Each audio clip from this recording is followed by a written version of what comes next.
Hello, everyone. Welcome to North and South Podcasts. This is Tim speaking. As you know, there's been a lot going on in Israel Palestine of recent. It does get a lot of media attention, often when other wars and other things go unnoticed. And there's structural stuff that happens all over the world all the time, like, the amount of people who die due to lack of water, etc. But when we get big events that are unusual, obviously it attracts more attention from the world media.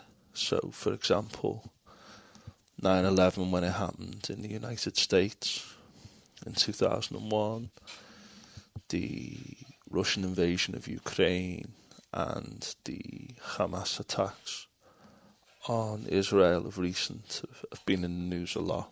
And of course, the after effects of those kind of events. And there's a few ways that you can look at the Israel-Palestine thing, and I'm going to come back to what I think might be a solution to that a little bit later, because there's a problem with the issue of Hamas, who are regarded as a terrorist group by many, and that is that they were elected in 2006 in elections that took place across the Palestinian territories. And there was a reason why they were elected. And the peace process was not working for the Palestinians and the Palestinian Authority, which is now based in the West Bank and the eastern territories of Palestine, was accused of corruption. It had no real power because it was unable to defend itself or the Palestinian people. It was quite helpless. There's historic reasons for that, which I'll look at in a minute. And then before that, what was one of the reasons for Hamas's success was because in around the year 2000, Israel elected a leader called Ariel Sharon, who was quite a hardliner. Now he'd be considered fairly progressive, which just goes to show how far to the right and how extreme the Israeli government has become. But he visited the Al-Aqsa Mosque and it triggered the second Intifada, which was this uprising among Palestinians fighting back against Israeli incursions into their land. And since then, we've actually gotten into a worse position within Israel with the election of Netanyahu, who's been around now for the best part of 2 decades. And again, both Sharon and Netanyahu were elected. They are increasingly extreme now in Israel. Netanyahu is being called anti-democratic. They literally just want to reinforce the apartheid state that treats the Palestinians like second-class citizens, and they'll say that's a response to Palestinian terrorism and the fact that they're not getting anywhere with the peace process. A lot of corruption allegations have been thrown at Netanyahu, and he's at risk of prison, and he knows that if he loses power, his ability to protect himself, a little bit like Donald Trump in the United States, could be affected if he loses power. And they've also gone into coalition with extremist groups who back further ethnic cleansing in the occupied territories and the Palestinian territories, and want to develop a stronger position to then just hold on to any land that they take and take more with further ethnic cleansing in the Palestinian territories as they move forward. Israel doesn't recognise Palestine, although there is quite an active opposition to Netanyahu and the extremism of the current coalition and some of the policies of the current coalition. And that's good to see on the ground that people are unhappy with that kind of government, because it doesn't lead to long-term security for Israel. But from the perspective of these extremists is just take as much land as you can and keep it. Who's going to be able to take it off them? Certainly not the Palestinians with their very limited access to the ability to defend themselves. So we've got polarisation And although the Palestinian Authority is increasingly non-existent in the West Bank, Hamas, which is the official government, if you like, of the Gaza Strip, they're much more aggressive, and I'll come to that in a little minute. So how did all this start? Obviously, Jewish people were in the area that is now Israel, Palestine, thousands of years ago. The Palestinians have been there for thousands of years as well. And we've got this kind of division between people, which has developed over time. We've had, since 1948, ethnic cleansing of the Palestinians from their land. But many Jews will say, and quite rightly so, that after the Holocaust, where are we going to go? Where could we go? Who would accept us? We've faced anti-Semitism wherever we've gone in the past, and they certainly had a point. Initially, Israel was secular, it was democratic, but it was on a constant war footing, and always has been, because it's based on the military occupation of other people's land. And Israel isn't stupid either. And one of the things which you've got to say about Hamas is Hamas doesn't care what the rest of the world thinks, whereas Israel does, and Israel will play it safe and use the correct rhetoric at times to make it look like they're the ones who were hard done by. And I think that there's big lessons to be learned from the Palestinians by that. Although many on the Palestinian side may well say that, well, none of that got us anywhere in the past. From, say, 1940s to the 1970s, when things started to get really violent, again, many Palestinians will say we didn't get anywhere with those more peaceful methods and protests in those times. Hamas is extremist, and it is an Islamist group, and it won't recognise Israel in any way, shape or form. And that's a big problem, because we are where we are, and Hamas needs to drop that. And again, they'll say, oh, but what's the point? If we do, we won't get anywhere anyway. And again, it's the kind of thing that Israel will say, that if we hand back occupied territories, we'll just be in a weaker position with less land, and there may be incursions towards Israel in the future, then we can't protect ourselves as well. And it's very much an intractable position. Now, I've read a few books on this conflict going back through the years, and it's something that interests me. But it's also something that deeply saddens me, and it's a bit of a sore, and there is a bit of a British guilt about this situation, because the British were involved at the time in allowing an Israeli state to be set up earlier in the 20th century with the Balfour Declaration, etc.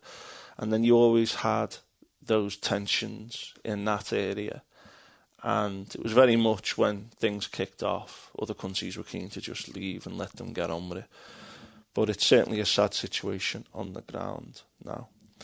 The Palestinian Authority in the West Bank, which is run by Fatah, and Mohammed Abbas is their leader, they're weak. They can't provide anything. There's no state recognition or infrastructure. There's lots of corruption. Gaza, where Hamas are, has basically been blockaded for many years.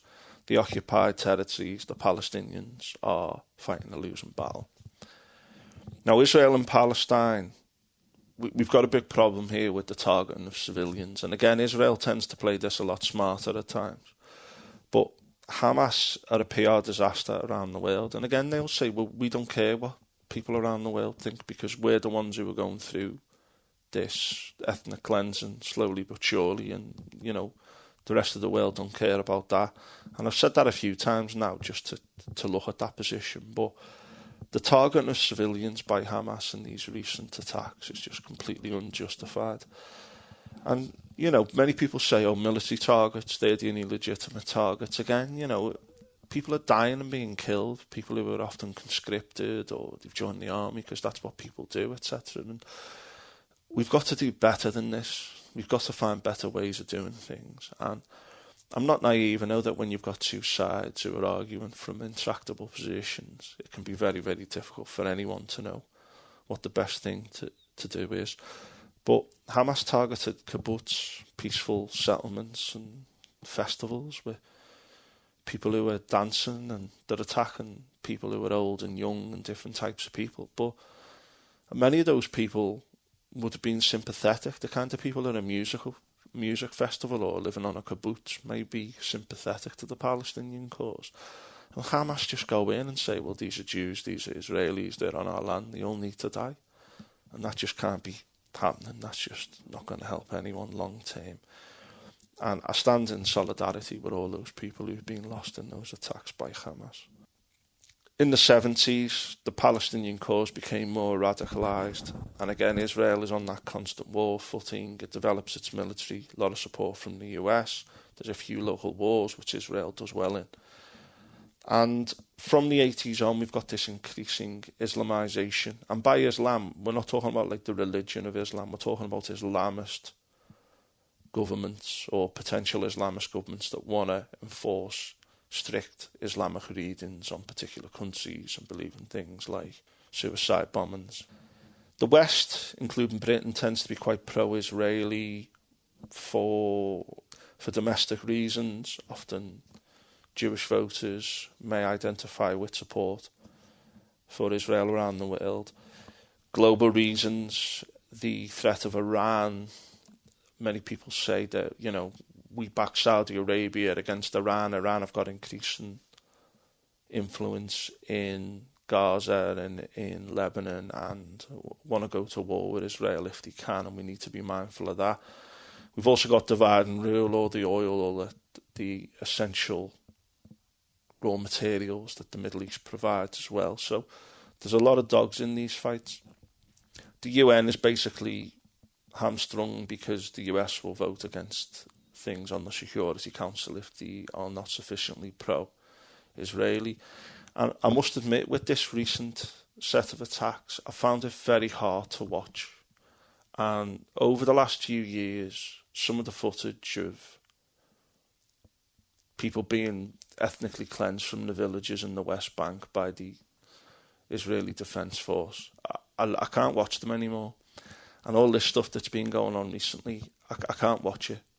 I just can't watch it because it just really, really upsets me and saddens me.